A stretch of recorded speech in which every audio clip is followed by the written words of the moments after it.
ባልና ሚስት ተጋቡ የተጋባችሁባት እለት ላይ ቤተክርስቲያን እንዲህ ብላ ቃለ መሐላ ስታስገባ አስባችሁታል? አጣች፣ መከነች፣ ሰነፈች፣ ደህየች፣ ጠቆረች፣ መከነች። ሚስታችሁን ስታገቡ ባሎች ይሄንን ሁሉ አስባችሁ ነው? ሚስቶችስ ባሎቻችሁን ስታገቡ ይሄ ሁሉ ይመጣል ብላችሁ ነው?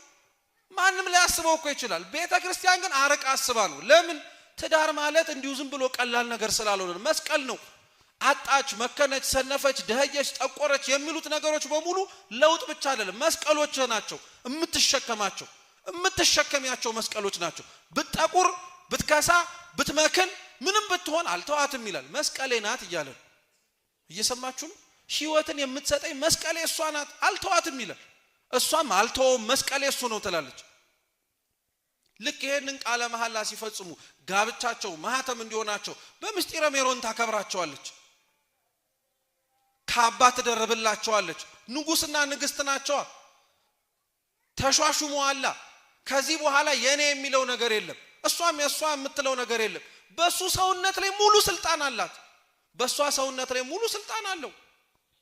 እንዲህ ካስባባላቻቸውስ በኋላ ከፍ አድርጋ የቃል ኪዳን ምልክት እንዲሆናቸው ቀለበታቸውን ለሁሉም እንዲያሳዩ ታደርጋለች። ምን ችግር አለው ዝም ብሎ ቢያደርግላት? ምንም እኮ ችግር የለውም ይላል ሰው አይደለም። አንዳንድ ብልጥ የሆኑ እጮኛሞችና ለመጋባት ያሰቡ ሰዎች አሉ። ትዳራቸውን ሰው እንዳያውቅባቸው ዝም ብሎ ለቃኔና አንቺ ጭር ያለ የሆነ ገዳም እንሂድና ተጋብተን ማንም ሳይሰማ ሹልክ ብለን እንምጣ ይላታል። እሷም ደስ ይላታል። እውነት ነው፣ ወጪ ቁጠባ ነው። ሹልክ ብለን ሄደን እንዲያርገን እንምጣ ይላል። በፍጹም አይቻልም። ምስክሮች ያሻዋል። ሰርግ ምስክሮች ግዴታ ያሻቸዋል። ለውሃው ወደ ወይን መለወጥ ምስክሮች የሆኑ ነበሩ።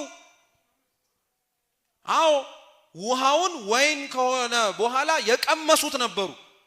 አሳላፊው የሰጣቸውን ወይን ከቀመሱ በኋላ እንዲያውም ለምንድነው መናኛውን መጀመሪያ የጠጣ ነው ይሄኛው ወይን ይበልጣል ብለው ነበር። ሰርግንም ለማየት